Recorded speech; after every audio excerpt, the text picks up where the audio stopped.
Hi, I'm Aaliyah. And I'm Johnna, and welcome to Lit To and Lit and Loud. Loud.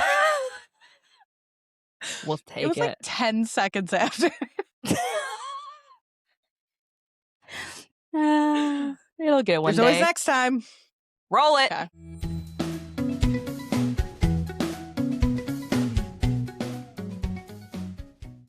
Okay. do. Good golly. We're doing our best. How you doing? Here I am, recording on another weird day of the week. It's Wednesday. I know the schedules are not scheduling, but it's okay. We're I think getting it keeps us crazy with dynamic. it. Yeah, we're getting kooky. It That is was my karate move. It is currently 80 degrees here in Maryland, which is crazy nuts. That's crazy.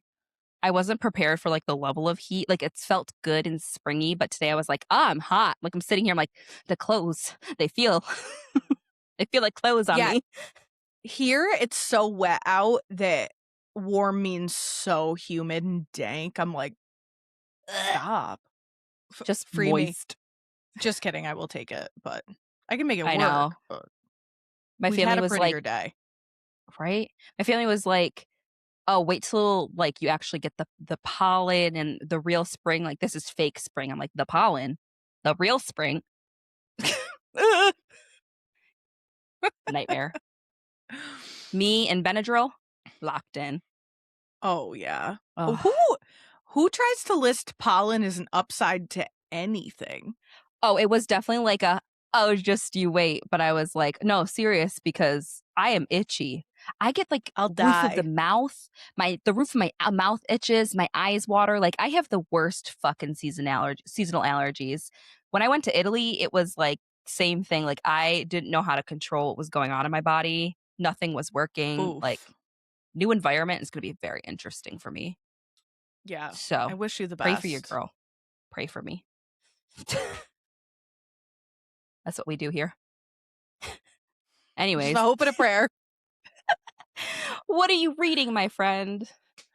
I am reading a couple things. Let's go. I finished Don't Want You Like a Best Friend. Mm-hmm. Serve. It's everything I thought it was going to be. It's giving Gay Bridgerton in the best way. It had the ups and downs. It was a really sweet queer romance with still being really realistic about the issues of the times of them trying to be together. Very much once they find out that they want to be together, there's lots of moments where they're trying to make an arrangement and do the thing and be like, well, if you marry him, I can live out here and we can do this. And so any aspect to a queer romance like that's always like reasonably sad, but it had a really sweet ending. And I picked up another book by the same author, Emma R. Alban, actually when we were together, and it takes place during the Regency era. I could tell by the dresses. I was like, ooh. So I'll probably end up getting in there too because it was really sweet. And then the other thing I'm reading is Extraordinary Quests for Amateur Witches by Kayla Cottingham. It is a queer YA fantasy, which I know y'all know how I feel about fantasy. I think I might be dumb fantasy? And I just need YA. Real. It's like reading level 7th to 9th grade. And I'm like, for me? For me to understand the world? Like, yeah, ripping through it. Someone recommended this author to me and I was like, why don't I dive in? It does feel a little bit like I am reading the second book and it's a sequel, but it's not listed as a sequel anywhere. But I looked at another book that she wrote and I'm pretty sure it's the prequel that they keep referencing, but they do a really good job backfilling the story, explaining what's happening. I'm about halfway through. There is a boy named Kieran who's a witch, and he accidentally curses he's convinced this boy's his boyfriend, but I think within the first chapter they break up. He curses him to not be able to see him, and he was previously struggling with his powers and finds out how to use them through poetry. So it's a pretty cute little setup, and now they're on a mission. I guess all witches in this world have 6 months to complete a task to prove their powers, and they can I'd pick the fail. task. Same. And they can pick the task that they're going to do. So he is going on this quest, and he has his twin sister with him and her girlfriend. Cute. Everyone's gay. So good. Of course. And it's really sweet. I don't feel like books like this were available to me when I was in 7th to 9th grade, Absolutely. but it's lovely. It's a little, I don't know. I don't remember reading books at that age that ever talked about sex, but this one like kind of does. It's referenced slept with like 3 times in the book. I don't read a lot of YA, so I'm not sure if that's normal. It's been so long. Or Yeah, I don't know. Yeah. Which is also like, let's educate, you know, like from that standpoint. I'm like, you know, it's for a certain age group, so Yeah. I'm all about it. And it's really wide open. Like, Mhm. I haven't slept with someone. It's not, we have not fucked, you know? Right. So, Great. Yeah. Love. what are you reading? Little YA. I have just absolutely plowed through books this past week. Don't know how. Like Proud you of said, you. we had a whole weekend, but I am just trucking along. There's not a lot of music I want to listen to right now, so it's like a little bit. I have a little bit more space. I finished Girl Dinner by Olivie Blake. Yeah, I totally butchered that last week. Olivie Blake. And all I have to say about it is girl boss, gatekeep, cannibalism. That's it. You'll get the wrapped in the end of the month, but that's all I have to say. And the cover eats. Like, I just want to buy the book. Like, I liked the book, but it wasn't like anything I'd be, you know. But I just want to buy it because the cover is just like the perfect turquoise with that hot pink and that like imagery. Like, It is gorgeous. It stood out in Aaliyah and I went to 3 bookstores last Saturday. It Yeah, stood we did. out in every single bookstore is a cover that I'm Yeah. like, hey girl. Yeah, we're suckers for good covers. Like, that is just like who we are as humans. So yes, another fabulous book that I finished was The Bookclub for Troublesome Women by Marie Bostwick. You've read it. I looked. I did, and I did not connect with it in the same way that you did. Yeah, so I love a historical found it fiction. to be a little lackluster. It didn't Fair serve the enough. way I wanted it to. So there's a few things adding to the like making this a high. I don't know if I gave it 5 stars, but I think I gave it like 4.75. It was how I read it. So we were driving back from visiting you. So I had a couple of hours to like sit in this book, which is preferred for me because the back and forth, I'm like missing things. And, you know, if Right. it's subtle, it completely goes over my head. So I have to like lock in sometimes. And especially with the historical fiction, there's a lot like left for you to infer because of the historical times I find with a lot of them.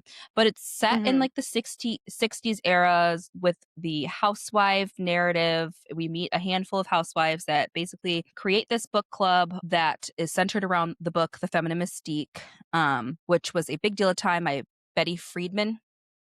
I have it in my notes. Yes, That Betty feels right. Friedman. Yeah. And it was a huge deal because it pushed like a second wave of feminism in that time. It was this whole big thing.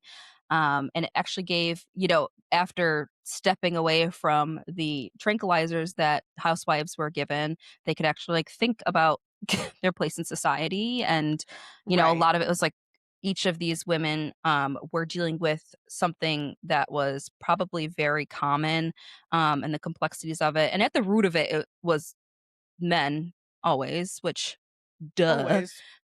Always. And sometimes it was very infuriating to listen to this because there was just so much that was just fine. And so as a woman in 2026 who was not a housewife, it was a little bit hard to listen to some of this. But at the end of it, I was so attached to the characters by the end of it that, you know, everyone kind of has a happy ending. even though they went through a lot of trauma. Yeah. Most of these women. So they find it a got lot of me comfort there. in each other, which is Right. good.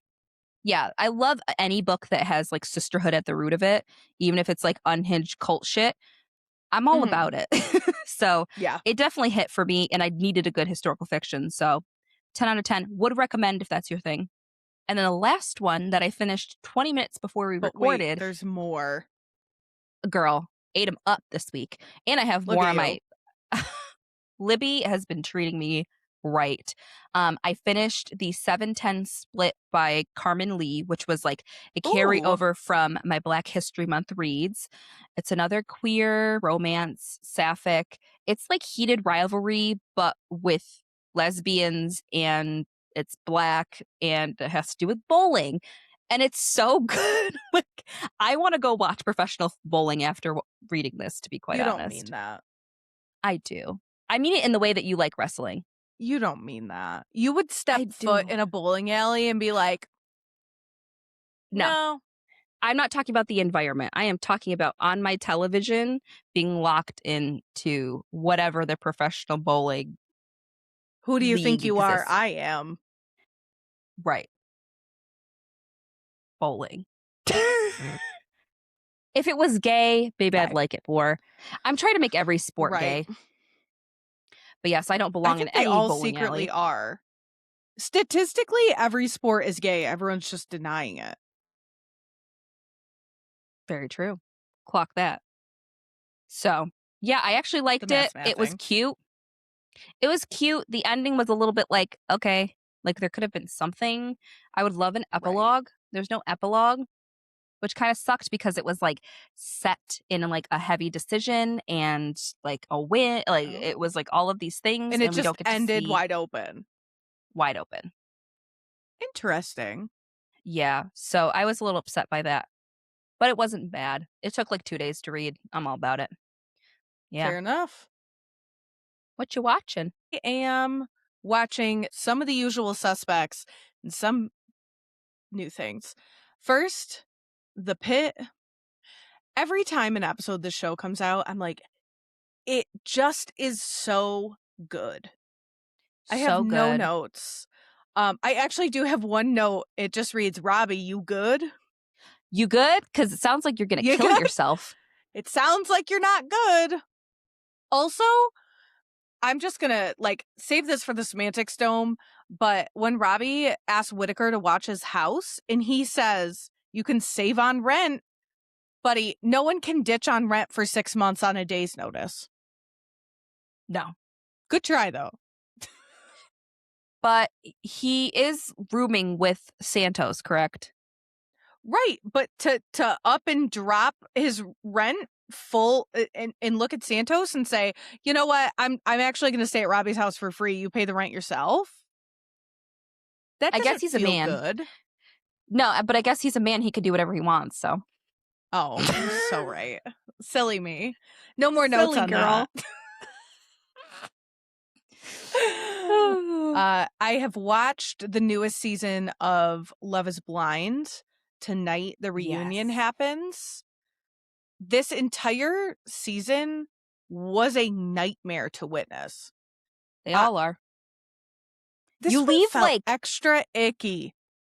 Yeah, you leave like feeling icky, like almost dirty, which is such a strange feeling. There was one couple that I thought was going to work out, and the guy at the altar, he sounded like he was going to say no, and then was like, I do.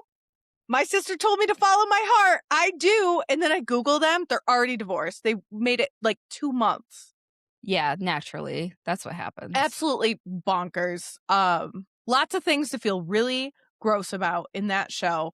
And I love trash TV, but this season I had a really hard time connecting with anyone because it just kind of felt like every couple was bad except for one. But that couple was actually so good. They sent everyone to Mexico and that couple to Malibu because they acknowledged they would not bring the drama. Fair enough. They're like, actually, just have a good time. Go on this. Yeah, go enjoy each other. Yes, like you guys are actually in love. Which is like this show should be about. Like we talked about it. I was like, bring back uglies, bring back fat people. Like let's go to the root of what Love is Blind is about. There was a big dude. He makes it out of the pods too. A big dude that just looked like a normal guy. Let me tell you, this was Ohio. So just normal guys. Normal guys. That's all I expect out of Ohio. But yeah, I hope they do better. I preferred watching last season where no one got married to whatever shit show I just witnessed, in all honesty. Yeah. I watched it in its heyday when there were like good couples and the drama was juicy and like you actually met people with connections, even if they were weird. Like I remember the one guy singing to the girl, singing through the like wall to the girl, like crazy energy. Do you remember the guy in the nightgown with the girl that wore a bird nest in her hair at the wedding? Because they are my all-stars. So Chelsea and Kwame are my all-stars. They come back. They have taken this, like they took the Love is Blind. They succeeded at it and now are like the pinnacle of Love is Blind. They are on every commercial. They're on Netflix. I know who you're talking about. I love them. I don't care. They both are probably slightly crazy because you have to be a little bit like unhinged to do a show like that. But I'm happy and for ride them. that out. Oh yeah, to the max. Like that is like I don't want to work anymore to the max. Get me on a Netflix show. Get us on a Netflix show. Battle of the Podcasters, like something like that. That'd go fucking crazy. Arm. Oh, we'd win. Yeah, we would. I'm partial, but we'd win. And then just one more thing to touch on is Gabe and I finished A Night of the Seven Kingdoms and I loved it. Loved the story. I cannot wait to get more seasons of this. I love Egg and I love Dunk. And I love when characters are so redeemable. Even though the 5th episode was nearly impossible to watch, I love this show. I'm going to hop in here too because this was on my list and I'm so glad we had watched it before we saw each other because I looked at you and I was like, that was something really difficult to watch, right? And you were like, sickened. It reminds me of the Battle of the Bastards from regular Game of Thrones. I remember watching that and feeling like, oh, I'm like literally like want to crawl out of my skin. I'm so uncomfortable. Like this feels wrong to watch. Like that's how I felt. And like Drew doesn't do blood and like violence like that when we watch shows. Can I admit something crazy? What? Oh, so I know. I was on the couch at night. I don't think that you know what's about to come out of my mouth. I was sitting on the couch at night. We watched, I want to say the last 3 episodes all in one shot. And I just had a sweatshirt on. And my visual of this is Dunk getting his ass beat in my own boobs because I wasn't wearing a bra and I was shoving my face literally in my sweatshirt. So it was like the sounds. Oh my God. The sound design was so good, but free me. Free me. Exactly. I felt like I was on the battlefield. I was so concerned. And the ending of episode 5, I was like, whoa. When he took that helmet off, spoilers, I was like, okay, we have to finish it. We're going to watch the last episode tonight. We didn't get to it.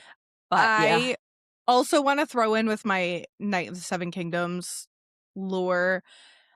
Fellow podcasters, streaming things covered this, and I really love their coverage of it because they are Game of Thrones super fans and they read the novellas and they are very in and they can do a compare and contrast to the books. And I really appreciate that take of what's different as someone who is probably never going to read that.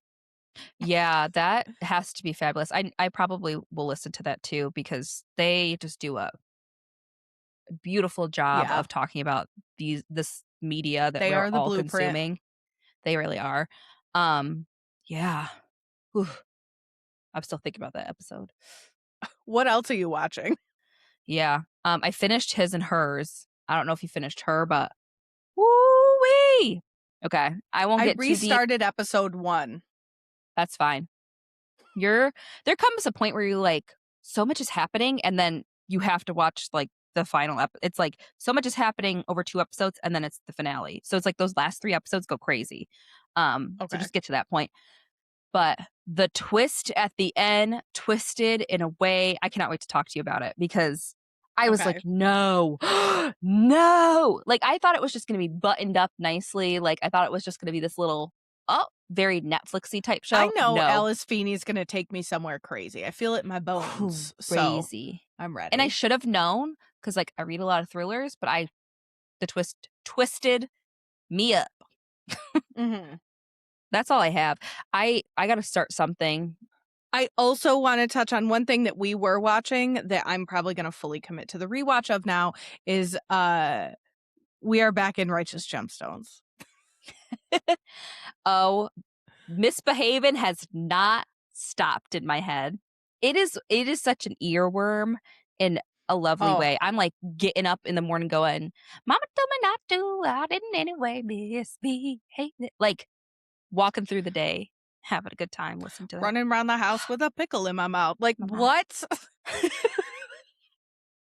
And wait, we were watching it with Kate. Shout out Kate. And they have Hey. never seen it. Like we cold opened, it was just like we were crafting and having a good goop. And they were not prepared for the level of chaos that was ensuing on the screen. No, because it's so all in. Yeah. So that's a good rewatch. I am obsessed with quite a few things. First Lay it and on me. foremost, having you and your husband in my house for 4 days fueled me in a way that was simply incredible. Same. Aaliyah and I made it to the heated rivalry rave only for the fire alarm to go off and the event to end. It was incredible. Like, let's do a little It walkthrough was. of the event. It was Yeah. everything it is portrayed as. You walk into a room full of people deeply obsessed with the same thing you are also deeply obsessed about. You Mm-hmm. go into this room with a giant screen and a white girl DJ who is absolutely spinning while these edits play on the big screen Yeah. with backtrack, with like from the show backtrack in some of them, like the edits you're watching on TikTok. And wow, it feels like the closest thing to a religious experience that I have ever felt. It was really incredible because at one point I looked at Leah and I was like, are we watching porn in public? And the show is as graphic as we know the show is, but watching boys clap cheeks on the big screen with hundreds of your closest friends is a little wild.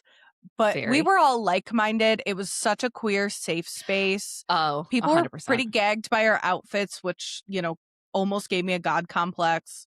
It was just a great time. It really was.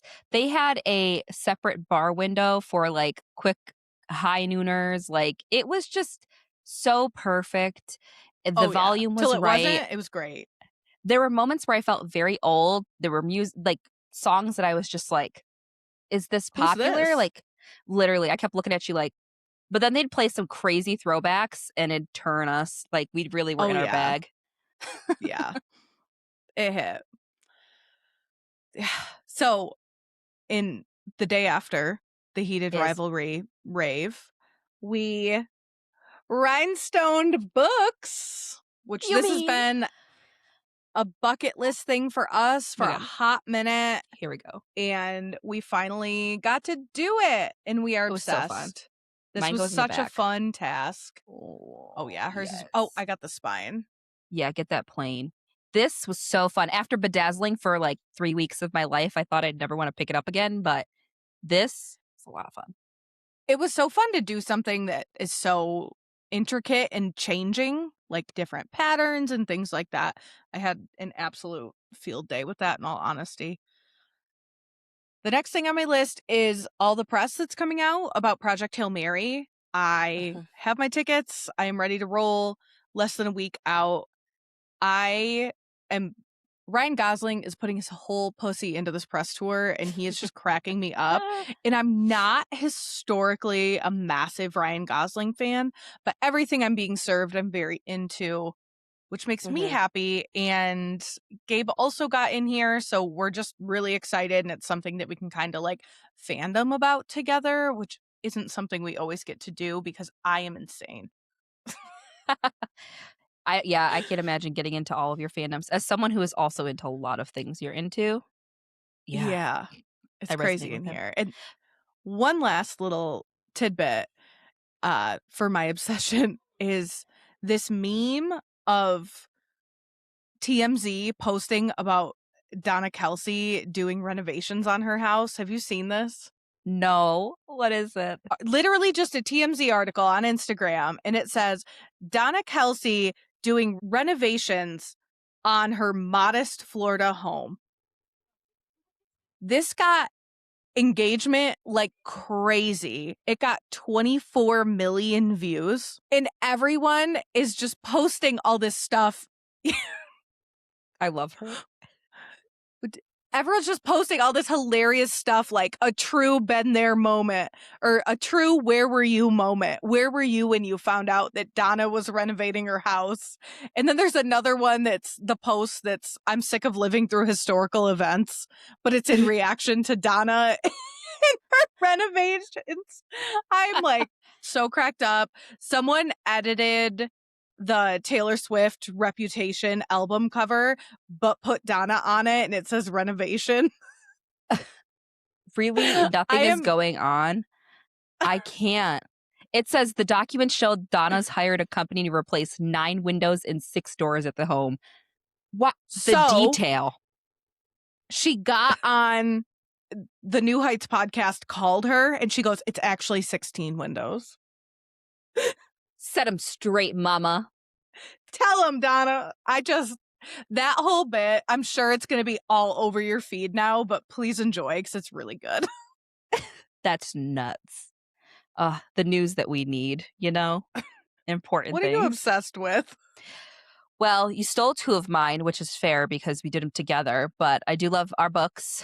And I did really, really enjoy my time visiting. Oh, yeah. One more time. This was like stupid fun. I just recommend it for everyone. Get the little kit. You I kind picked of a want to do crazy the book. back. I think you should. As like this has a little pop on the back, nothing crazy, but those those diamonds go crazy. I think I'd do the pigs. Yeah. Feeling crazy. Yes, we had a lovely time. We got to do all of our favorite things and eat all of our favorite food. We will do like a whole slide deck weekend recap. Probably before this episode comes out. Surprise, we record early. But yes, fabulous times with my fabulous friends. I'm still so tired. Like I'm like, when you get up, you're like, oh my God, I did so many things. And it was the time change, so we lost an hour. On International Women's Day too. Fucked. Par for the course. What did we expect? The one thing that I have that differs is on our way back home, we also listened to the new Harry Styles album, which is a young person thing. I do like Harry Styles, but I was like, I don't know if I'm going to like this. But Drew and I locked in for the 45 minutes of the whole album. I wouldn't call it disco. Fine. It's called Kiss All the Time, Disco Occasionally. It was fun. I had a great time. American Girls, especially. I think I just put it on the post. I don't think I know I did. That I just posted. It eats. I hear that and I'm like, it's spring, it's summer. Oh, that's a hit. When we were on the way back from the club, actually, when we were in the club, I said to myself when the new song came on, it's called is it called Drop or something? Ooh. I don't know. Yes. I don't know. I'm old. They played an edit. So we went to the Heated Rivalry night on the day this album came out, and we were served an edit that night, which is on crazy. The screen. We were like, what is this? It's called Pop. Pop. I'm just 1,000 years old. What do you want from me? So in that moment, I said to myself, when the boys come pick us up, we should listen to that on the way home. We were gooping. And then I forgot about it till right now. Drew said when you two got in that car, it was like watching something on 2x speed. No context, just going fast as fuck. And I was like, you know what? Right. We were vibing. We were hitting our vibe. We met friends. Jamil, shout out Jamil. I hope you enjoyed the bracelet. Jamil! We only know your names and not your two friends that we actually talked to. They were very funny. Shout out girls if you're listening. Yeah. Ugh. Girlies, we had you follow us, so if you're here, we remember you from the street. Thanks for taking those fire pictures of us. Oh, yeah, I'll put them up there and they'll be like, why would you tag me? Crazy. Yeah, that's what I'm obsessed with. It's only Wednesday, so a whole day early. I have a whole day of obsessions that I didn't get to compile. But you have extra days because we recorded Tuesday last week. Don't out me.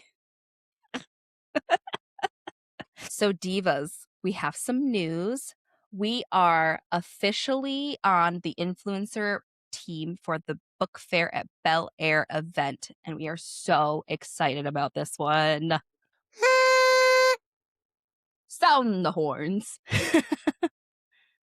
If you grew up chasing that magical feeling of the Scholastic Book Fair rolling through your gym, clutching a few crumpled up dollars and hoping you could leave with a stack of books, and maybe a ridiculous eraser, this event is basically recreating that same beloved book fair energy, but grown up for book lovers. Yes. The whole vibe is very joyful and very nostalgic and obviously deeply bookish. You can browse tables of books, meet authors. I'm so excited. You could also shop bookish vendors and just exist in a place with like minded people who are equally obsessed with reading. There'll be more than 100 authors and vendors at the event, bringing anything from indie books to bookish merch. So we will be absolutely leaving with piles and piles of things. I could see handfuls, Yes. bagoo full of things. This year's book fair theme is Reading is Rad, which feels extremely correct. So mark your calendars. It's going to be Saturday, August 8th, 2026, from 10 a.m. to 2 p.m. at the APG FCU Arena at Hartford Community College. Yeah, it is. This event is free, open to all ages, which means you can come and relive that childhood book fair magic with anyone, but with way more buying power now. Heck yeah. So, if you love wandering through tables of books, discovering your new next obsession, and being surrounded by fellow readers, you are going to want to know all about the book fair at Bel Air, and we are excited to tell you all of the things. And so, We will see you divas at the library and at the book fair at Bel Air. We are going to dive in to part 2 of Best Offer Wins by Marisa Kashino. This will be part 2 of 3. So next week, you'll get the very exciting conclusion. Just a reminder, spoilers ahead. We go scene by scene. We go through this whole book. So if you have not read it and you do not want it spoiled, please come visit us later. yes. Before we get into it, just some trigger warnings. There are mentions of miscarriage, infertility, murder, stalking, and blackmail in this book. So take care of yourself. Heck yeah. So we are jumping back in at chapter 11, where we left off. We met Margo and Ian and their whole dynamic. She has found her dream home. She has squashed her opportunity to buy her dream home by being a little bit unhinged. And she tries to get Ian back on her side after this whole confrontation. And she realized that she just has to do it herself. So we find Margo spiraling officially. She spends hours digging through every database that she can access, convinced that if she just looks hard enough, she'll find something on Curtis. She's looking for an arrest, a scandal, anything that would explain the unhinged Amazon review that was left and give her leverage to buy this house. Instead, she finds absolutely nothing, not a criminal record or a paper trail at all. And she just gets this sinking feeling that she's chased herself into a dead end with this situation. I so stressed for her. This is when it like starts heating up. Same. I was It's like re-listening to just this. spiraling in her brain. Yes. So when Ian gets home, he is so concerned for her immediately because he finds her still in her robe. Like, I could just see her like on the couch, hair like every direction. Right, how Mm-mm. she woke up just in a robe. Exactly. Margo suggests that they go out for dinner in an attempt to get him back on her team and the whole house venture. She only takes him out really to eat because she thinks it's a safer place out of the house for an explosive conversation to be happening, which is Uh, so. But the I hate manipulation goes so this. deep. Right, right. It's a good idea. It just shouldn't be happening. Right.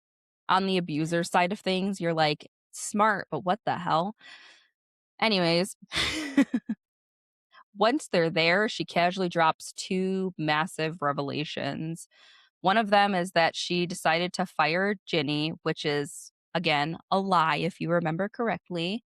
And that the fact that she wants to start an LLC so they can secretly put an offer in on the house. Totally Homegirl. normal. Yeah, she's doing fine. Obviously, Ian is absolutely horrified. He tells her that even the dinner feels like too much and the LLC plan is completely ridiculous. And they would absolutely know. They'd see right through him. And he is just like feigning concern for Margo in this moment, which is just so fake because if you were actually concerned about your wife, she would not get to this point. Margo says that the competition will be less because of the rates. But again, they're losing to cash offers. Yeah, if you're financing with cash, the rates do not matter because what you have is what you have versus if you're applying for a mortgage, you're going to lose buying power due to the rates. So, I don't Yeah. know. It's not surprising that she's a little delusional. I was gonna say she lives in Delulu land, so yeah, I'm learning so much, and I'm like, girl, the writing's on the wall, pivot, but it's the dream house, and she is very Mhm. unhinged. Like I said, Ian is just so concerned for her mental health, and he offers to take a breather from the house hunt, and just Margo loses it because she is at her absolute pinnacle. She's at her absolute Pinnacle. wits end with this whole situation. She's tolerated Ian's lack of ambition for years, but now it feels very different for her. She it isn't like a passive indifference. This is like her dream life in the palm of his hand. And he is just not executing the way that Margot's ready to execute. Hmm. And he is just honestly standing in the way to Margo. And so she decides in that moment that blackmail is the option. Sure it is. I The dynamic is so confusing because I really do feel like the rational thing here to do would be to take a step back. If that is causing that much stress in your life, yes. But again, what we learned last week is this is self-imposed. The doctor Mhm. asked her to get the house under control and then we can do like this is such a milestone that she cannot see her life moving forward without completing that. Right. It's the checked boxes. And it is we'll see a little bit later when she talks with Natalie on how far removed she is from thinking like this is the normal. Because it's become her Yeah. normal. And the curse of the curse of the normal girl. Like she has tried to stitch this dream together for herself in a way that it's like watching someone learn how to knit and it's just not happening. And you want to feel bad for them, but also just learn how to knit and pivot. Maybe crocheting's a little bit better Right. for you. It is. Thank you. So we move into chapter 12. Margo still hasn't told Ian the truth about her job situation, of course. And when Ian suggests that she goes into work, she lies and she heads to a coffee shop instead, just to keep the ruse. I have to say, Margot's job and how she treats this job, what she goes through, is one of the most consistently stressful things throughout the book for me for a Mhm. million reasons. It's the lying, it's the letting work down, but also as a realtor, if she loses her job, there is no house. And it just really feels like that's something that she would keep in sight more. I Right. have to have this job. When she is just constantly brushing her job and her responsibilities off. And I'm like, girl, you Yeah. see the finish line. If you stumble right now, it's over. Mm-hmm. Yeah, I feel like there are too many balls that she's juggling in the moment, and she's literally doing this as it happens. You know, she gets the information. She we'll see when she goes on the road. Like, she's doing this in the moment, so everything that is in the day to day is going to go to the wayside for her. It obviously is Mhm. important in the grand scheme of things. She needs to have this job, but she is so convinced that she will get what she needs that this won't even be a problem. 'Cause now she's Girl. gone to blackmail. Right. Right. Girl, you are stressing me out. Yeah, that I mean, that is such this is such a tool in the whole anxiety building. We talked about how this whole book feels like stress. Like, you're reading it and you're very stressed, which is such what a piece of media, like a physical book to do that. I don't know, it's Yeah. gotta be good, you know? I This is great writing to make me feel like this. Agreed. From there, she locks back into Curtis blackmail mode. She searches for coverage of his book and finds an article that actually Erica, her friend, wrote about. And she is just like fucking score in the moment. Margo Yeah. emails Erica. Like, this is ideal. This is like your friend being friends with the person you're trying to look up and using their profile. And it just keeps working out for her in the craziest ways. Right. Like, of course, it's her friend who wrote the article. Of course, she has access to her and she's on good terms with her. Of course. Margo emails her, fishing for dirt, and she casually asks for the name of her real estate agent at the same time. Why did you get dropped as a client or something? T. Margo then gets an email from Jordana and they have a call tomorrow at 11 a.m. Yikes. Yikes. Big time. I'm Everything I know stressed. about Margo, every time something like this comes into play, I am like, oh no, she's not going to make it. Like, there's all Right. these little pieces that even this early in the book, like the latch on the door to the house that was now Hmm. that I am just taking tally in my brain because I keep thinking to myself, oh my God, how is this going to transpire? Yeah, big time. Eric responds with something really unexpected. She forwards an anonymous email that feels really similar to the Amazon review that was left. Do not trust Curtis Bradshaw. He is a liar. And the email is nobody.no197@gmail.com. Too long.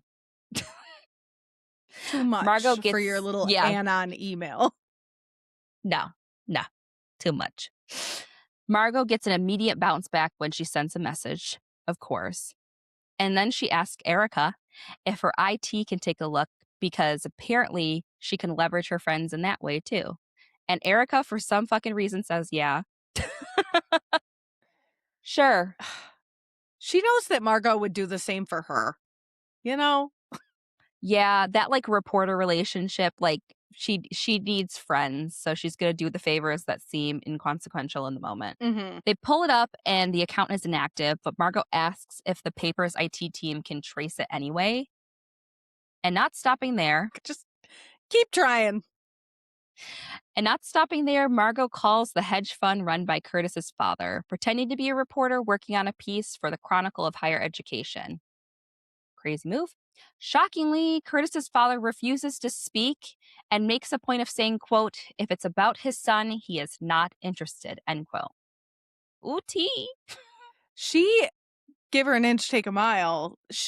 Her hearing that, whizzing. Wheels. Like, Yeah. why? What's going on? I, it's crazy to me that she can actually trust her gut Hmm. because she takes this lead and runs, as we know, which is great. But at the same time, to trust yourself that much is scary. Right. Like, this doesn't really mean anything in the grand scheme of things, but it might. And we will see. We will see if it does. But it is definitely, it rings alarm bells for her enough for her to be like, I'm tucking that away. We scoot into chapter 13, where Margo meets Natalie for drinks after skipping work entirely and spending the day hiding out at the movies. Like, that's like unemployed people shit. Going to a matinee. Be like, Been there. fair enough. It's realtor Natalie shows, stuff. yeah, everything's based on everyone else's schedule. Uh, Natalie shows up late, coming from another woman's apartment, and immediately launches into the story of her hookup. Like she is on her freedom journey. You get a really good picture of Natalie in this chapter as a human in the Oh, yeah. dialogue.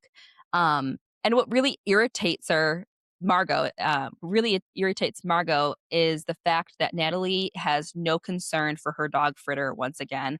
She has a late shift. She doesn't think about it and she doesn't reach out to Margo to watch the dog and she's pissed. Especially to have someone in your life that is willing to walk upstairs, take your dog out, feed your Right. dog. It's not like you're inconveniencing anyone. This is Margot's No. dream, is to hang out with Fritter. Just make the phone call, brother. Right. It's just like straight up negligence. And I think that's why it rubs Margo the wrong way because she's given her no excuse not to. And we learn that Margo is deeply attached to dogs. Um, and it feels really personal when she doesn't offer her, like, she's like, listen, I am here Mhm. to be a support for you. And she, in that moment, she's like, why do you get why don't you just get a dog of your own? And Margo says she's waiting on the house and she wants to make sure they have everything in line. And Natalie hits her with a crazy quote, but like something a friend needs to tell you. She said, quote, you Mhm. really have a whole checklist, don't you? House, baby, dog, menopause, and death, end quote.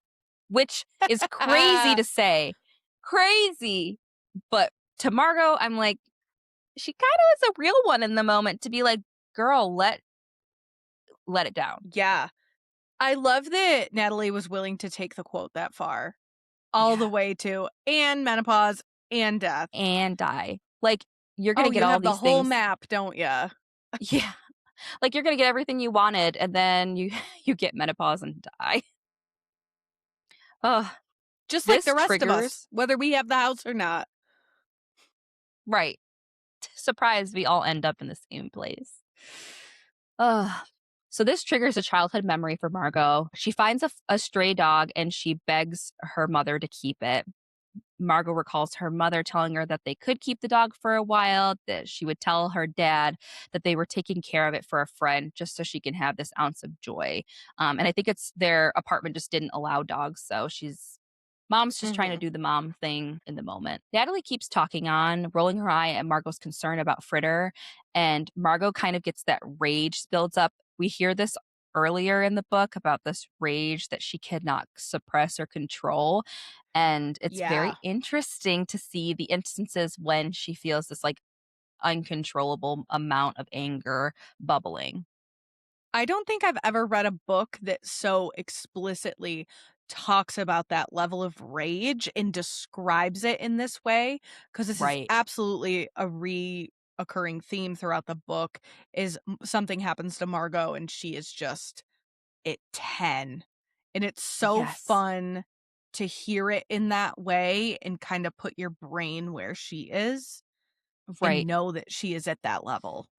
And what's really interesting is a lot of the instances that we see with other people outside of Ian, when this rage does come up, it's always like internalized. It's always buttoned up. And what a commentary on like Mhm. women's rage and the way that we have to like bottle our feelings in the moment. And Yeah. she's with a friend. Like she's with a friend. I promise you that I have never felt rageful around my friends that I love in my life. So like crazy. But this is obviously like deeper than just this instance. She feels, Yeah. you know, Oh, I know. I know too much. yes, same. When she called it the rage, that's what I call myself, like the PMDD situation. I'm like, that's the rage talking. I have like an alter ego Drew Yeah. has. My parents were my dad wanted to name me Indigo, which I think is an incredible name, by the way. I do love my name very much, but Indigo would go crazy. I don't know a single Indigo. Nonetheless, he was an art major.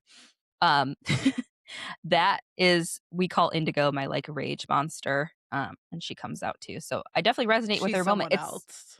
right. It's this like you feel if you empathize with Margo so often throughout this book, and then she does something, and you're like, "You all right, girl? Like, you good?" She does a really great job at bringing it back. She does. Yeah. So she makes an excuse to leave early, and because she's done with Natalie's bullshit. On the way home, she can't help herself but to drive by the house, of course, because she's unhinged. As she's parked there, she sees Curtis in the window, and she kind of freaks out, panics, and drives away. I think she gets out of the car. Does she get out of the car? She gets out of the car knowing, get off my property and leave my fucking family alone. Miss Margo has the audacity to drive the Prius that they know about, Right. get out of the car. She's pushing limits. I love her for it, Seriously. but she's pushing limits. Makes a great story. Yeah, like and just to like take a gander at the house. There was no mission other than looking at this house. To gaze upon its aura. She gets back home, and Erica texts her the confirmation that changes absolutely everything for her. All this hard work. The anonymous email that came from the IP address is actually in Georgetown, and that is Curtis's workplace. Dude, the dots have Those been dots connected. connecting, I'm so glad they connect because it gives us just a ripper of a story. But again, her trusting her gut to get there is so crazy. Right. She's like, I believe in myself. If anyone's going to believe in themselves, it's Margo. Amen. We move into chapter 14. It's Wednesday morning, 8 days until the house gets listed. This is where we get the timeline, and that keeps happening throughout the chapter. And I really loved that feeling. It's like in National Lampoon's Christmas Vacation when they're opening all the doors to the advent calendar, and you have that Yes. visual representation of how much time and how quickly time is passing and where that finish line is for the house getting listed. I loved that this was included in here. It pushes the plot in such a perfect way. And truly, from this point on, like it starts flying. Shit is happening, and all the details are coming together. Ugh. Mm-hmm. Yeah. So now Margo is fully convinced that she is onto something. She gets a lift into Georgetown to investigate in person. The anonymous email address included the number 97, and Margo continues to fixate on the idea that that represents a birth year because that's what everyone does. And she assumes that the sender is really young and could be a student and would be emotional enough to like write a review like that. And so she's kind of taking that and writing with it. Again, the level of delusion to think that you, Right. Sherlock It could Holmes, just have be an old found man. right. Like her confidence is unmatched. And where she gets in this book is truly from that level of confidence. I will say it again. Yeah. Okay. So she tracks down the appropriate yearbook in the school's library and zeroes in on the economics majors. And she's methodically compiling a list of names to research and reach out to later. In this moment, I thought to myself, do colleges have yearbooks? Because that's not something I remember. And then when they give her the yearbooks, I'm like, well, they do. Well, And shit. then and then she drops the most incredible line is she says that the library is more like a hospital than Hogwarts, which is, quote, omnipresent Harry Potter references are the cross I bear as a geriatric millennial. And I feel that in my soul. I don't like to promote the evil lady that wrote those books. I don't want to give her a platform, but anyone from that era feels this moment in their souls because I see things all the time and I'm like, oh my God, that looks like it's from Harry Potter. I cannot free myself. Literally, Oh, I compared Caroline Levitt to Dolores Umbridge not 2 weeks yeah. ago. This is who Yeah. I am. It's so ingrained in a lot of, yeah. No, you're that. My brother was the same era. Drew was the same era. It's unfortunate she's a real C-U-N-T. Can I say cunt on the podcast? Cunt. Cunt. Yeah, we only bleep out. Drew yelled at me. He was like, you got to stop saying on the podcast. I was like, she bleeped it. He's like, I know you said But we bleeped it. So Margo realizes that she has her call with Jordana and steps outside mid-search. And she really needs to save her job. I know, right? I'm like, please don't fuck this up. Anyways, she really needs to save her job and she needs to continue on with this PR campaign. But the moment that Curtis spots her from nearby, shit starts to unravel. She hangs up on Jordana and she's really certain that he saw her, and like she's like did the like and hid behind a pillar, but she knew that he saw her. And he does the creepiest thing you can do in the moment and goes, Margo. Die. Yeah. Die. Him playing into this is so nuts. Right, because we get into it here the next chapter, but like he is sweating. Like he is very nervous that she is getting closer and closer to like whatever, because he obviously is, has done something here. And he is playing along in a way that like he's a sick fuck too. Yeah. Hey, just because he's gay doesn't mean he's immune to being a man. Clock that. We're really going to hit the men with this podcast episode specifically. They're going to love this content. Oh, I'm sure. We do it all for them, baby. We go into chapter 15 where Margo bravely steps out from her pillar to confront him. She's like, you know what? I'm taking this and I am not going to let him bully me in this moment. Kurt tells her that he contacted the police after he saw her outside his house last night. And he wants to know what the fuck she was doing on campus because she's entered stalking mode. Yep. That she has. Right.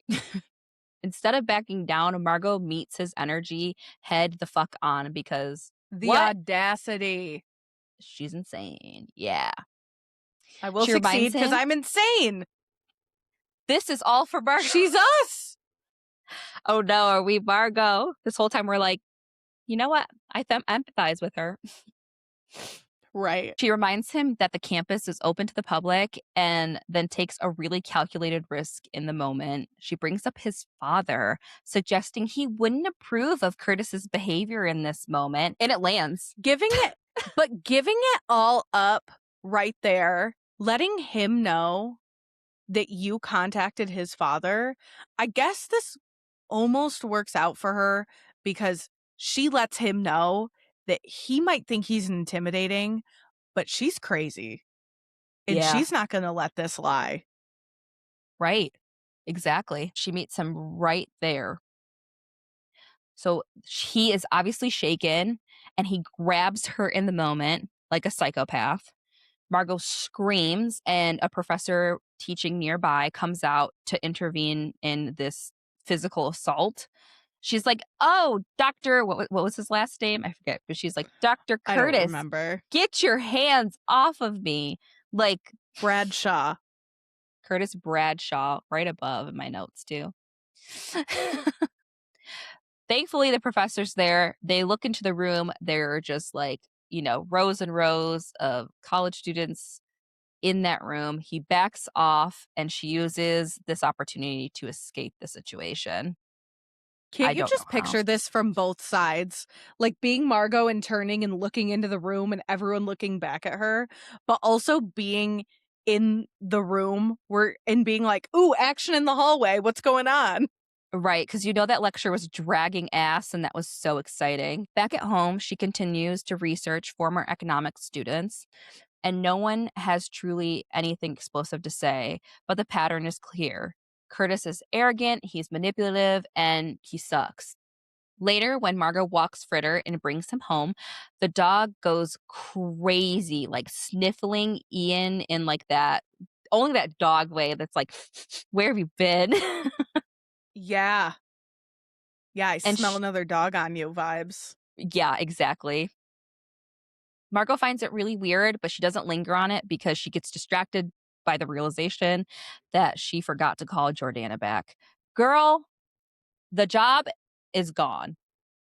The job. And she's a VP. Like, she has a big job. I Yeah, need like you to lock in. a job where you have to be like accessible at all times. And like I get it. Yes. I I don't want to be accessible at all times. That is my nightmare. But girl, Mhm. you are letting the shoe drop. Like you are letting that's not the phrase. You are letting the thing happen. Like you anything The that you ball have done drop. to contribute to this, the ball, not the shoe.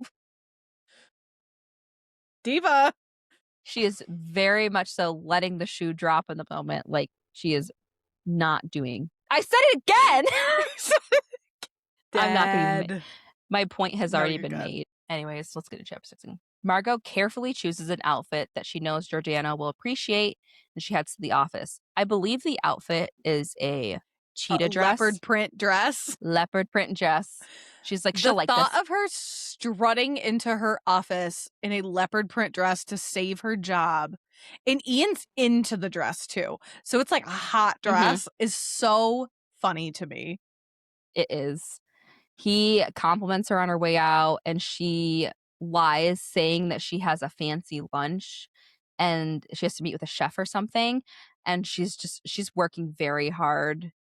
And Me he makes a too. comment about how cool her job is, and it really just fucking irks her because this is what he does, I guess. It confirms that he has always suspected that her job is frivolous and silly and that she doesn't actually work, and he sees himself as a serious one in the relationship. Frustrating, Very especially when he took the frustrating. massive pay cut and she had to give up her dream of her serious job to go take this job so she could make more money. And this is like completely passive. This is just the way he is like communicating and like as a husband to Margo. And it's like, wow, actually, I get her frustrations. Fuck him. Like, Mhm. when it comes to Ian specifically in this book, I don't feel bad for him at any moment.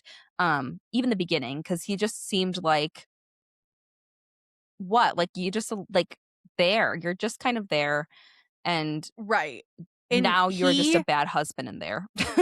he gave up stability that she consented to entering the Mhm. relationship to chase his dream, and then he's mad that she gets to go out to lunch. Like, come on. Yeah. Oh, it seems like Also, so her job does fun. sound sick.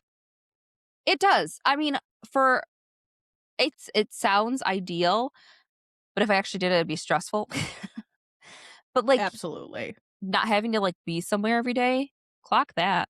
So back at the office, Margo marches right into Jordana's office, which is a insane move. The audacity. Insane move. Jordana hits her with a quote, "Go on then, tell me what you're doing here." End quote. Like, bitch was like, "Okay, like, you hung up on me. What do you want? Right. Because now you're walking to my office in the middle of the workday. Plead your case." Right. Tell me. Tell me what you think that I owe you after that just happened. Right. And Margo has a list of accomplishments, but one of them should be acting because she starts apologizing for her behavior. She blames it on the fertility issue. She clocks Jordana's like small reaction to that. And she can see that she also Mhm. has kids and she can see that she's like empathizing with her. And she's just saying her and Ian are having a hard time. And she just basically begs in the moment to keep her job. And if I was Jordana, I would feel shitty, but also like be leveraging this because this is crazy. It doesn't seem like Yeah. this is the first time. Like I obviously things are unraveling because of this huge moment, but this doesn't seem like she's a very reliable human being in general. No, because she's willing to just blow where the wind takes her. Right. This is not the last time in the book where we will see her leverage her personal life to save her job. Yep. And again, it is nothing but a massive PR campaign. Exactly. As an excuse for hanging up on Jordana, she says that she was rear-ended, so that's what happened in the moment. Crazy. But like you could see the car damage. You would like I hear don't. that. Yeah, Right. The like car would be damaged. You'd hear it. You'd hear her yell. Like, you obviously was it just a call or a FaceTime? it was a call, I believe. Okay. I pictured it as a FaceTime in my brain, which I understand isn't accurate. But I was like, she saw you were sitting on a park bench, girl. Like in your brain. But no, but that would be like, I feel like Margot's really good at lying, but not to everyone, you know? Mm-hmm. Jordana ultimately agrees to give her another chance, largely because a major client specifically wants Margo on the project. And I, this is just one of those, like, I cannot believe she's still getting away with this Same. behavior. The Like, tightrope of her employment. yes, exactly. Well said. Margo is She is good to go. She heads back to her office. And in the moment, she decides that her job was never really in jeopardy. Jordana was just making her sweat it out. And she is just like, oh, okay. And she pivots back into digging and unraveling this whole Curtis situation instead of working. For her to save her job, immediately sit down and not work is crazy. But it's what we expect. It is exactly. I'll fly up. Okay. One of the former students that she reaches out to from her list speaks super highly of Curtis and credits him with securing an internship at his father's hedge fund for him. And of course, it's a guy, and he's like, I had no problem with it. It's just Right. My big man. boys club. Yeah, like, he's great. I had no issues with him. Okay, guy. In this, she learns that the rift between Curtis and his dad is new because he didn't remember anything being tumultuous between the two of them while he was working for him. Isn't this man also a realtor? Is he? I think that he's so easy to find because he's a realtor. Party. And I was like, of course this guy with a college degree is answering the phone in the middle of the day because he thinks it's a client. That's hilarious. In all of this, again, she is not working while sitting at her desk. She Just to talks stress me out personally. Exactly. She said, Johnna's reading this book, and I would like to make her as uncomfortable as possible in every scene where I'm supposed to be working. And I said, aye, Captain, and kept reading. She reaches out to another girl named Chloe, and she has a roommate who went missing towards the end of her schooling. So this was 2019. Her name was Dorothy Ross Dottie, and they had been close. Chloe that confirms that her and Curtis actually had a great relationship, that she was kind of a star student type, was always raising her hand in class, and he really took her under his wing. And this, we also learn in this moment that Dottie had also landed an internship with his father. In the middle of the night, she packs up and leaves. She Venmos the rest of the rent, and Chloe never sees her again. And it is fishy, fishy. Red flag. Margo stops in that moment and takes stock of what she knows. She knows, one, that Kurt and his dad were on good terms as recently as spring of 2018, maybe later. Number two, they are no longer speaking. Number three, the messages from Ellipsis and Nobody are from January 2019. And number four, Dottie Ross, one of Kurt's favorite students, disappeared in March of 2019. She has a timeline, receipts, proof, Yes. Screenshots, Bus, everything. Club, another club. She's got all of the info. Is taking this limo and running with it. Like, it is so crazy to think that she trusted her gut like this, and she is actually getting somewhere. She is like, something is fishy. Now she finds a missing woman. Mm-hmm. Margo, you're good, but she's dug this up. She's dug this all up, you know. She's doing the research. She's pulling this together. So of course she's convinced, and now she has a timeline. This is just like fucking fuel for her. And of course, oh yeah, she takes this and she rereads the email. She's having this, like, again, Sherlock Holmes moment in the book. It's hilarious to read. I listened to it and read it at the same time. A tandem read goes crazy for this book. She's looking at it and she keeps repeating the ellipsis and it jumps out at her. Dot, dot, dot. Dottie. She's like, Dottie, Dottie. And she just absolutely fucking runs with it because that's who she is. I was like, she's delusional. And then we keep reading the book and I'm like, well, damn. She's done it again. Egg on my face. I was like, what? For real. Like, it makes you feel like you're being the unhinged person. I think that's like for trying to be the voice of reason, like to be like we Right. should be siding with everyone who is acting normal in this book. You should be siding with Kurt and Jack because, you know, this is insane behavior from this woman, but you're also like, she just really wants the house. Right. Do not bet against Margo. 100%. Jumping into chapter 17, Margo tries to zero in on Dottie, but she could not find her on her own, of course, so she texts Erica and she suggests lunch because that's what friends are for. That's what the girlies are for. She says, quote, everything is on the line. No Dottie, no blackmail, no house, and I will motherfucking die, end quote. The narrator in this, like I said, Incredible. chef's kiss. Delivery, so good. And this is another one of those things. We get the timeline. We get the 7 days, 8 days till the house is listed. This, no blank, no blank, no blank, no blank, no house, Right. no baby, no dog, no dog, no. This Everything. Repeating over and over and over again. You can just see like a hypnosis spiral coming at you as you read this. It's so good. It's so well done. The narrator absolutely ate with it. How the book is written is so great here. I just love that little peek into Margo's brain of exactly what is on loop here. Repetition is a very good tool. And yeah, the timeline repetition it comes in play in so many ways. So over grilled trees and french fries at their favorite dive bar, Margo's reminiscing about their time spent here at this bar in college. And even then, she was comparing her growth to Erica. She says, quote, I have been racing against something or towards something for as long as I can remember.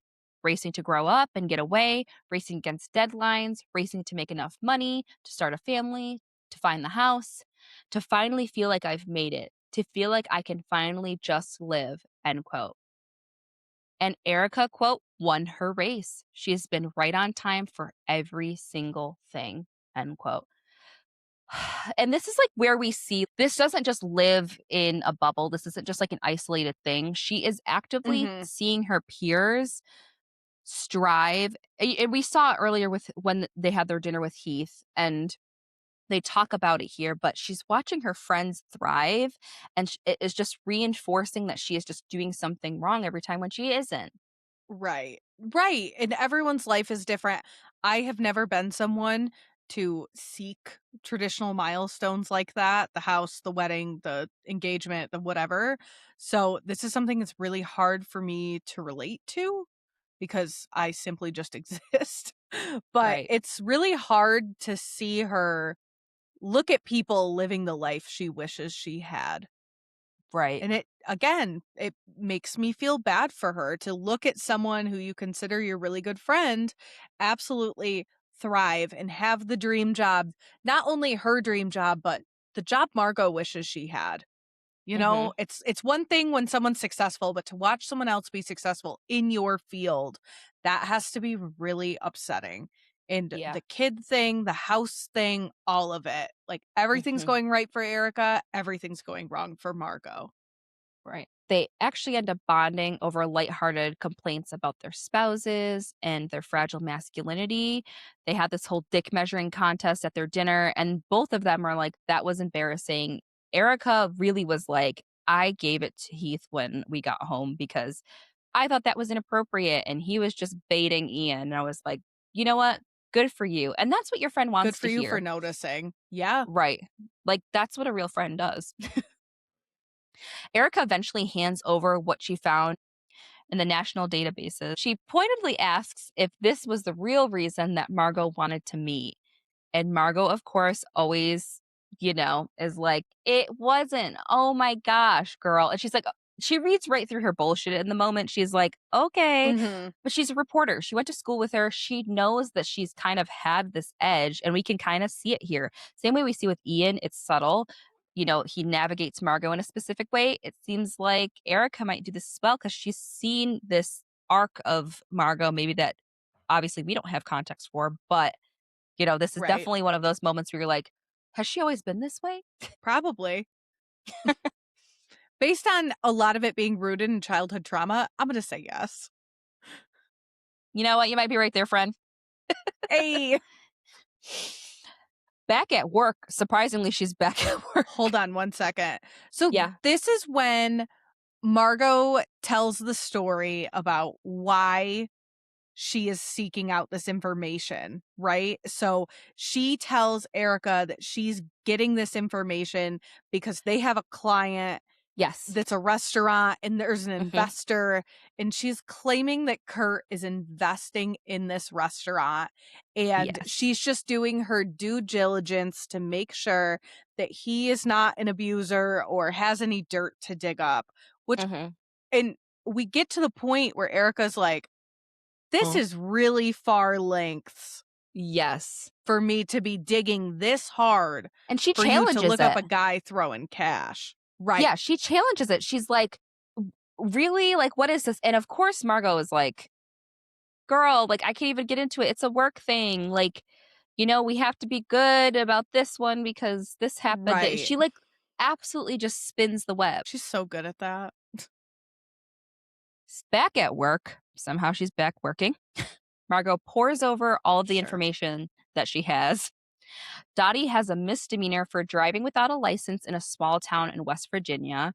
She uses this to track down phone numbers for Dottie's mother and grandmother and calls the grandmother. Wild. Out of line. Very much Out so. of line. A lot of this has been, but like this feels icky. Also, her talking about being such a millennial, I feel like she'd be more resistant to just calling people on the phone, but She's a that reporter. overrides it. Yeah. The grandmother call, crazy move. Yeah. Arguably worse than Curtis's dad. Yeah, I would say so. So she calls pretending to be Chloe from school, the girl she talked to previously. The grandmother, Gigi, reveals that Dottie calls only once or twice a year to say that she's okay, and that she's only recently sent a postcard that suggested that she might be in West Virginia. And Margo is absolutely vibrating at this moment. She feels like she's so close, she could taste the finish line. This whole scene's kind of sad because the grandma who desperately wants this relationship with Dottie is like, oh, she talked about me at college. And she probably didn't, unfortunately, but Margo gives her the lip service that she needs to convince her that she's Chloe and she needs to contact Dottie because she wants to invite her to her wedding. It's just really sad to see her play and manipulate people's emotions like that. Yeah. Like, this is probably the person that she played that I felt the most sad and guilty about in the book. Yeah. Was this call to her grandmother. Right, because she's like, "Congratulations," at the end. She's like, "What? Congratulations for what?" She's like, "The wedding that you called because you wanted to invite Right. her." Icky. That Oh, was such icky. thanks. Yeah. Girl. Margo gets home from work and Ian is at home too. He has a package from her from Rejuvenation, and it's the damn house numbers from the fucking house. Cut the music. Cut the music. This from her drunken night, her ordering the house numbers for a house that not only does she not own, she does not have an offer on, and the people hate her, and she doesn't have a realtor. And you know that they were so expensive for stupid fucking house numbers. I'm going to do a live look. That level of commitment to the bit, this seems like such a silly little take, but knowing and seeing that tells you how convinced she is that this is happening. Right. And like she goes to hide it and they are like she's like, I hit him in purses with the Yeah. swatches. And like, oh my God. This woman is so deep. And just thinking about lying like this all of the time, all day, every day to every person in your life, professionally, romantically, like all of your Mm-hmm. relationships are founded on lies. I don't want to say founded on lies. I mean, hers and Ian was, but like it's not, this cannot be healthy for your psyche. Obviously, it isn't. No. No, to be sneaking and hiding, especially in something that Ian is technically, she doesn't see him as, but Ian's a 50% partner in getting this house. Right. So if you can't go full crazy for him, who can you? Also, I did look it up, and those numbers were $55 per digit. Never in my life. Ian still thinks she looks hot from the morning and goes to touch her. And she doesn't get like grossed out, which is maybe a good sign in her book. Margo lies to Ian once again, telling him that she has to travel to a winery in Virginia for work and then she has to leave in the morning. This next day business travel is a crazy lie. Yeah. Like, "Oh, you have to go tomorrow and you've told, literally no one?" Okay. But I like, understand he has to travel for work, but, like, this is a meeting. This was obviously, it's not a meeting and it wasn't planned, but, like, in theory, it's a meeting and it's planned. but he has no deep understanding on what she does in the day to day, and like that, it just makes sense for her to be silly, frivolous. Like that's her job. Whoa, she's just fucking "I'm going to off. West I'm Virginia." going to a winery. Like yeah. Part of me's like, how do you not know your wife's schedule? But they don't have kids. They Right. obviously don't spend time to like. If I'm not spending time on my own or working, I'm with Drew, so like you know where I'm at. Like I just can't imagine Mhm. a life where like you're just like fucking off all the time, and I just don't know where you are. But Agreed. that happens for them. I wouldn't wanna spend time with either of these people, though, so I No, get it. they low key hate each other. So Yeah. we head into chapter 18, where Margot arrives in Berkeley Springs, West Virginia. She goes to the Can I give courthouse. my Berkeley Springs bit? Yes. For those bottled water girlies out there, like myself, Berkeley Springs, West Virginia hosts that water judging competition that we see yearly on Reels and on TikTok, where you have to sign a waiver to enter the mad grab at the end for the leftover product. And Incredible. there is a non-zero chance that I end up in Berkeley Springs for this event someday. Listen, I live close enough. You Right. let me know. I'll go I'll go sip some water, I'll twist go my to this arm. with you. This sounds Hell like one yeah. of those events that like I wouldn't know what, like it was like wrestling. Like I didn't know what I was getting myself into, but I was just happy to be there. Showing up for a good time. Exactly. She goes to the courthouse to try to find more information on Dottie, and the clerk hands her every piece of information that she will need. There's an address around the very few documents that she is given, and she gets a 50-cent copy and heads out because she is ready.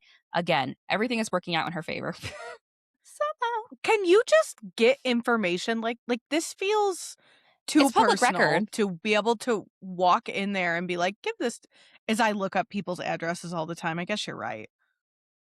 It's all public record. I mean, it was for an offense, and I think it was like it's COVID time. There was not a lot of information. People just like paid and moved on with their Right. lives. Energized by the fact that she has the court record that has the address, she drives right there and she finds a rundown antique store that is actually closed with no sign of Dottie anywhere. Margot then goes to check the Airbnb host message that she tried to book earlier, and she tries to check her work email, and reality sets in all at once. She is the middle of nowhere with no cell service, and she has no way to navigate back into town. She's put herself into a corner. She's sitting in her car and she starts spiraling inward. And this is where we enter another childhood flashback. This one is specifically with her dad, always having some kind of hustle going, a new idea, a new scheme, a new job that was really supposed to pan out for the family, but never really did. And they always felt like they were in limbo, waiting for things to finally work out. Guy seems like just a con man-y, not a con man, but like just trying to trying to get something off the ground. I think con man's the word for it. He is just a hustler in the bad way. He always has some scheme that he's Mhm. like, I'm going to make money. And he's not really doing honest work or just, going to work at Walmart or somewhere that Right. he could definitely get a job. He's trying all these crazy schemes to try to make something big happen. Right. Like you can't be a scrub with a family, you Right. know? It's giving used car salesman. That. One of his ventures actually takes off miraculously. He gets a job with an e-card website that he was like a co-owner of. This was back in the day Yeah. when something like this would He really got in at hit. the ground level. Literally. Like it was hitting. The site blew up, the money started coming in, and the family was actually able to get a house. For the first time, things felt really stable in Margot's life. She had new school, new life. Margot remembers having this big yard, and she was wishing that she could have that tire swing, but she was a little too old at the time to ask. But we see this come up again, this symbol of the tire swing and her innocence Mm-hmm. and her dream. Of course, as these things happen with snake oil, kind of types, 2 years later, it absolutely fell apart.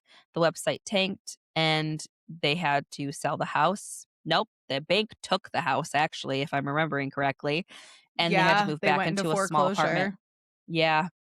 So this is around the time Margot kind of realizes that she started to feel angry all of the time, that rage that sits in her. It's a constant rise and fall, which we see that pattern throughout this book so far in the instances that we have had on our plate. Mm-hmm. It's unstable and it starts to wear on her. In this time, she starts seeing a therapist and she says, quote, "It's almost a comfort to be angered by something so constant," end quote. What a sad thing to say. What a sad thing to To be say. But comforted like that by like, that is such a nasty feeling to carry all of the time, and she finds comfort in it, and it's such like a snapshot into her psyche. right. I feel like this is really akin to someone that everyone knows that's like a workaholic or something like that, that is just so used to a level of stress, it Mhm. fuels them. And they just ride this wave, even though everyone else looks at their life and is like, this is really toxic. Right. And she starts seeing a therapist. I think I'm like thinking back now, this is because she had a family visit to Ian's family's house for like Thanksgiving or Christmas, Mm-hmm. and it brought up so many feelings and she was like crying and depressed after. So she goes to see this therapist. She says, quote, "Do you suppose visiting where Ian came from has finally allowed you to grieve the life you always wanted but never had," end quote. Which And is she's like, "Well, again yes." so sad. Yeah, and Right, she right. agrees. And she was confronted by going to visit Ian's family in Indiana. Mhm. She is confronted by the life that she thought she deserved growing up, which every child deserves a stable home and caring parents and the whole thing. And I don't think she's wrong for thinking it, but she does need to move on from it at this point. But Mhm. yes, it was super triggering for her to go to Ian's house, see that his parents are still together, see that they have this beautiful home and all these things that she was not afforded. Right. And this was like in 4 sessions or something like that, and like I said, she agreed with her, but instead she was like, instead of breathing the life 50 minutes a week each week to like blurt out to you and constantly live in this battle, she wants to get to work and create the life that she has always wanted. And that just Mhm. is like exactly, it paints the picture exactly who Margot is. Like she's like, "I'm going to use this motivation as motivation." Um, Yeah. and she obviously takes it very far, but we get to see it. We enter chapter 19 with Margot still stuck, and she is startled when a woman knocks on her car window and offers her access to cell service inside the antique store. I would have screamed. If I was looking around in an abandoned antique store in the middle of nowhere, West Virginia, so in my phone, so desperate, and I heard a knock at my window, I would have combusted. No Having way. a childhood flashback too. Like, oh, free me. literally. Inside, Margo takes the opportunity to ask about Dorothy or Dottie, and the woman denies knowing anyone by that name. In the meantime, a New York Times reporter emailed Jordana because Margo didn't reply. If she doesn't start working. I am sick. Again, I think this is the most stressful part of the book for me, is watching her just blow off her work responsibilities. Like, what do you mean? I Right. am begging you. Touch And like, grass. Base yourself in reality again. You have to right. get working. You've put yourself in a situation where you have no cell service, knowing that like you have to be, again, accessible for your job. And then you are shocked that she was shocked. She was like, oh, the email was in the end. Like, I didn't get to it. It was in the Right, bottom of my inbox. Girl. So bad. girl. Like, to get that reprimand and not correct your behavior, Yeah. crazy. Walking on eggshells. Like, she's just like, my job was never in jeopardy. I'm cool. She Like, should be walking on eggshells. She is not. exactly. She's on Exactly. a concrete path, freshly paved. The shopwoman calls in her employee Lily, and the name instantly clicks for Margo. Dorothy Ross's middle name was Lillian. She waves her outside. She's like, obviously she doesn't want to blow her cover, and she admits the truth that she is Dottie. And Margo is just completely gooped, and she is absolutely gassed, and she's trying not to show it. She's like, I Right. found her. Like, I just, every time she wins in this book and she has that moment where she locks in, I just know it's like Thanos, like getting another stone for her. Like, that's what it's Yes. gotta I feel like. cannot believe it's working out. I cannot believe this lead Yes. actually led her to Berkeley Springs, West Virginia, to Dottie working in an antique store. Right. She introduces herself using the real name of a real Chronicle of Higher Education reporter, and she explains that she's investigating Curtis and framing him as someone who has hurt others. She does not know in this moment what he has done to Dottie. She is completely riding on the fact that keeping it ambiguous will get her to Dottie confessing what has happened. And obviously, this girl Mhm. is so traumatized. She has been so hurt that she's in fucking hiding. And Right. Margot's like, I'll find out. Let me just keep Right. lying. She's like, let me stay vague and dig. Margo figures out that Curtis has been plagiarizing his students' work. Dottie absolutely drops this bombshell. She says that she wrote the entire first chapter of his best-selling book, Falling Apart. Just crazy dirtbag behavior. Dirtbag behavior off of a student. Off You of a couldn't student. you couldn't do better than a 19-year-old. Yeah. Yep. Margo is, of course, stunned. Her jaw drops. She can't pick it up off the floor. But in this moment, she asks her to talk more. She's kind of got her wrapped around her finger. She has her in a trusting mood, apparently, and she lets her know that she's staying in an Airbnb nearby. And Dottie is apprehensive, but she agrees to come by the next day after her shift to talk a little bit further. Ugh. Everything Margo wanted. Silver platter. Moving into chapter 20, Margo is fully in preparation mode before Dottie arrives. She buys a spread of snacks, opens a bottle of wine, and tries to create an atmosphere that feels casual and safe for Dottie. But in the moment, when Dottie sits down, the vibe shifts immediately. Dottie asks the question Margo has been dreading: who are you really? Because she has just been lying through her teeth. Right. And remember, Dottie is smart enough that the whole first chapter of her book has been plagiarized. So let's Right. not count her out. But another piece of what happens here is Margo says that she bought all those snacks so Dottie could not leave and use I'm hungry as an excuse. And Stitch. that's 3D chess. That is a level of play that I didn't know existed. That's so She's thinking of Margo. everything. She's thinking of everything. Yep. Mm-hmm. She asked this because it turns out Dottie has already Googled the reporter's name that Margo gave her, and she realized it was a lie. Margo, of course, doesn't panic because she knows how to lie, if not anything else. She has clearly planned for this possibility because she is prepared, always. She pivots to a new story, claiming that she is a professor trying to land a tenure track job at Georgetown and that Curtis actually stole one of her students' papers. She says that she wants to expose him, get him fired, and ultimately take that job. So she's giving her like a little bit of a human side. She's like, okay, this is what's really up. You know, she's giving it a little bit more of this edge that's Right. believable. And And she's like, maybe I want to trying, take him down too. right. She's trying to like get her to relate to her in a way that she's like, I know that he's Mm-hmm. a piece of shit. He's doing the same thing to another student. And then also, I want something out of this. So she can kind of see it, you know, maybe she is lying for this reason, yada, yada, yada. And she This is honestly continues a on really that. good pivot. Right. This is like, This is she should have led with this pivot right. Cause because this is more this believable. story is so much better than the other one.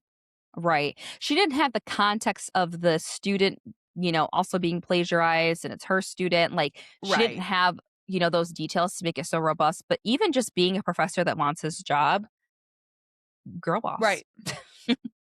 Go off. To make the lie even more believable, Margo introduces herself using her real name, but Ian's last name. Just loop him in.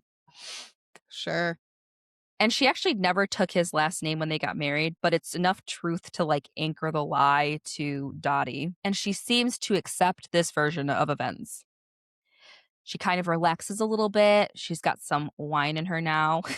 And she agrees to explain exactly what happened between Curtis and her before she disappeared. I'm reading this book for the first time and this unfolds and I'm like, tell me. Because Right. obviously, when I find out about Dottie and her disappearing, I'm like, they were having an affair. She got pregnant. He Mm-hmm. paid her off. Like, I have something, the gears are turning in my mind. But this makes me hate Curtis arguably more than if they were having an affair. This is Right. so shitty. Yeah. I hate hating my own community, though. Yeah. Still a man. Still, still a man. Hey, and we like his husband. We do. We just want to hang out with Jack. He'd go to Heated Rivalry Night with us. Hell yeah. Dottie's story is really devastating to Margo. She explains that she took multiple classes with Curtis and got to know him pretty well as a student. When his book was about to be published, he called her into his office and told her that she had inspired the first chapter. He, which this is the sentence I'm about to read is the craziest fucking thing. This Yeah. feels like sick and twisted. Yes, 100%. He asks her to read it right there in front of him. But when she starts reading, she realizes something awful. The chapter is not just inspired by her work, it is her work, straight up. It is the paper that she had written and submitted for one of his classes. Fuck ass. Dirt bag. Like, that is This sick. sucks. And for him to use that opportunity to scope out what her reaction would be live to see if she's going to be a problem or not is so terrible. Especially because this is a college student. I think that she kind of dives into her backstory and she was working and she wasn't having a normal college Yeah. experience. She was broke and you can't just throw her a bone. Come Right. on. Yeah. And I think that's like, he was able to leverage her because of that. Like, you know, she obviously wasn't one of these students that had parents that were lawyers or like, you know, came from affluent backgrounds. Like, this was a girl making her way through college and he knew that and he leveraged that because she was a great student, a great Right? writer. Ugh, Right. And he sick. knew that he was in a position of power. She Yep. respected him. And I feel like he deep down knew he could probably get away with this. Yeah. Of course, she is shocked and she is furious in the moment, but she is so stunned that she simply walks out of the office and doesn't confront him at all about the situation. The next day, things get even stranger for her. Curtis's father calls her and offers to pay off her student loans and give her $50,000 if she agrees to stay quiet about the plagiarism. Because Curdy reported back to Daddy, little Daddy, Ugh. My and father said, will hear about this. is like, someone might be mad about this. And this is where we see, oh, this is where he upset his dad. And the timeline is making sense in the moment. Yeah. Can we also tie this back to Kurt saying, "Oh, I should have gone into business like my dad, but academia called me." So we already know that that level of tension is between the two of them from Kurt's path forward. And he really thought he was being charitable by going into academia instead of making all this money. And then it turns out he's just ripping students. Right. Loser behavior. Kurt Ball. Dottie takes the deal, but the whole situation starts to eat away at her. And in this moment, I'm like, okay, I get it, but like, take the money and run, homegirl. Yeah, you're debt free and you have 50 grand and you can still get your college degree. Yeah. I know this doesn't work out for her, but right. Like, you're so young. I'd give up my paper. Now, absolutely. Like, sure. I have whatever. more thoughts in there. Exactly. Take that one. Take that one. Take that one. No, I would have asked for more, honestly.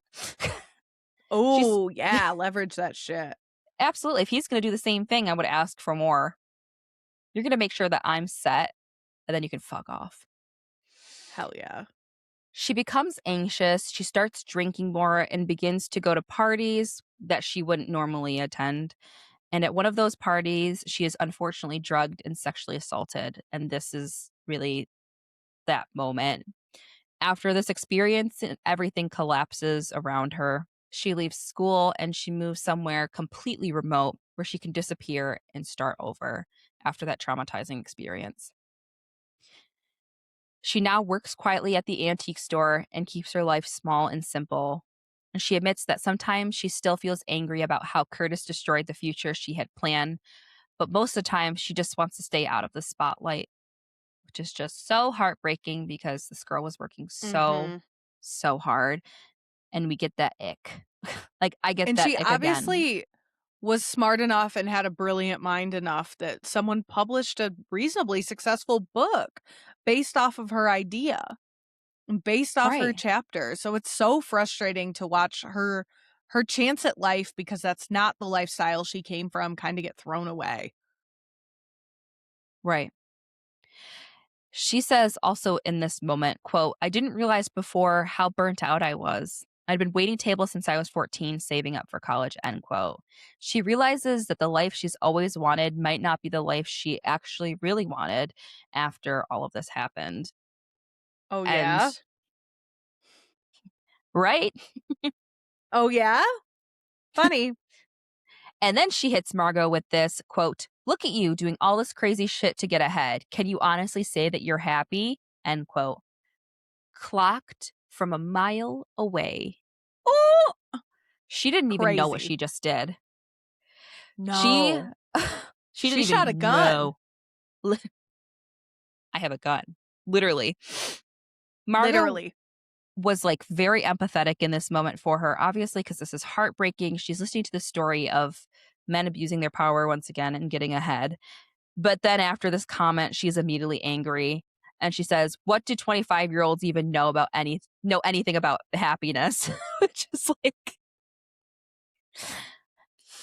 girl. I bet Margo thought she knew about happiness when she was 25.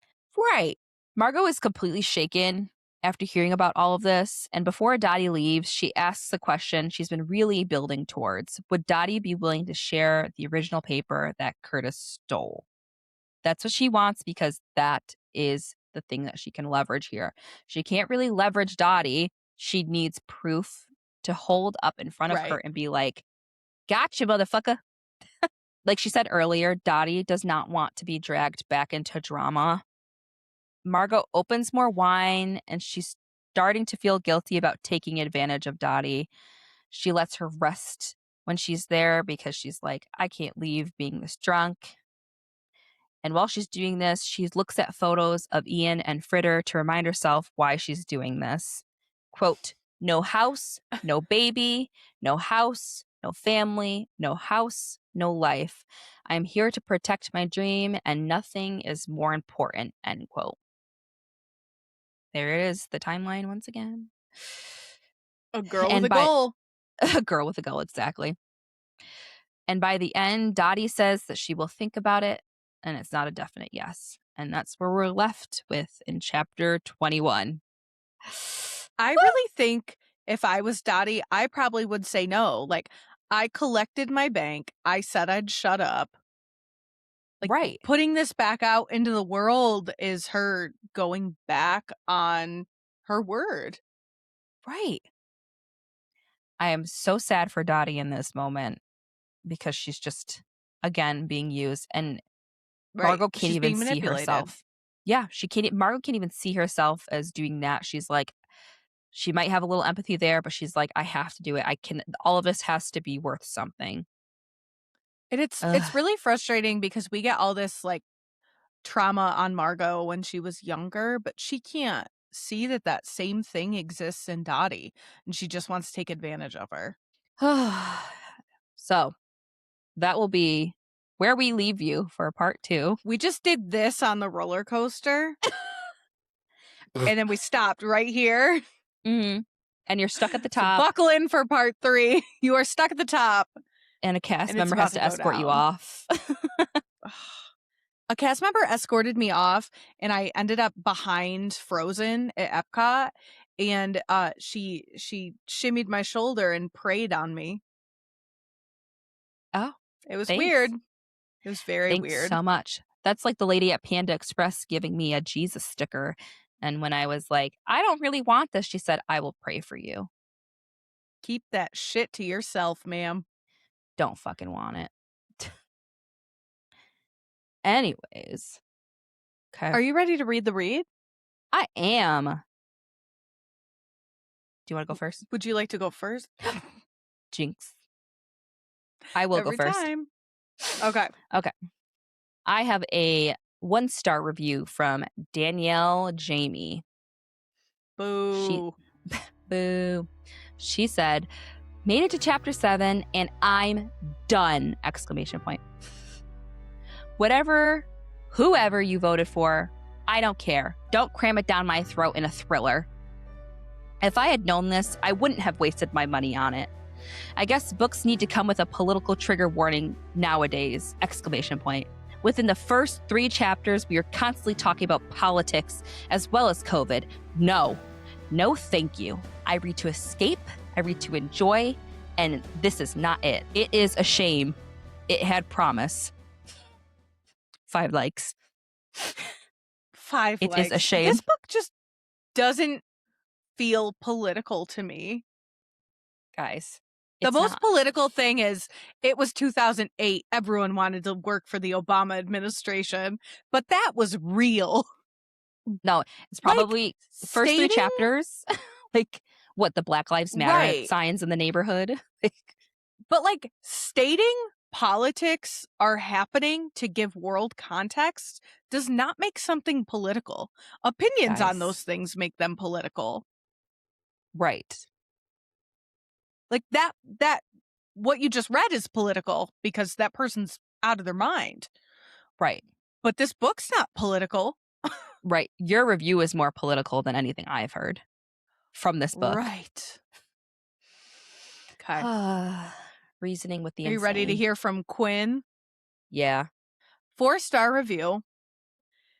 And I'm going to just show you the book made them feel like this. And at no point did this book make me feel like this. This is giving relaxed to me. That is the relaxed emoji. I support women's rights and wrongs. Somehow, this book had me hating the main character while simultaneously rooting for her. So entertaining, I couldn't stop. Just as Margo did, the author had a plot so meticulously planned that the ending was satisfied. Normally, I hate the happy ending stuff, but this time it felt like it was deserved to reinforce the lengths to which one will go. Horror is severely undervalued for its ability to provide meaningful commentary, which is why I love finding a book that presents so much to critique in an accessible way. I keep seeing themes and unique perspectives on class, gender, and the cost of conformity. The Curse of the Normal Girl. Yes. Getting that out of this book was so entertaining and is why I love reading.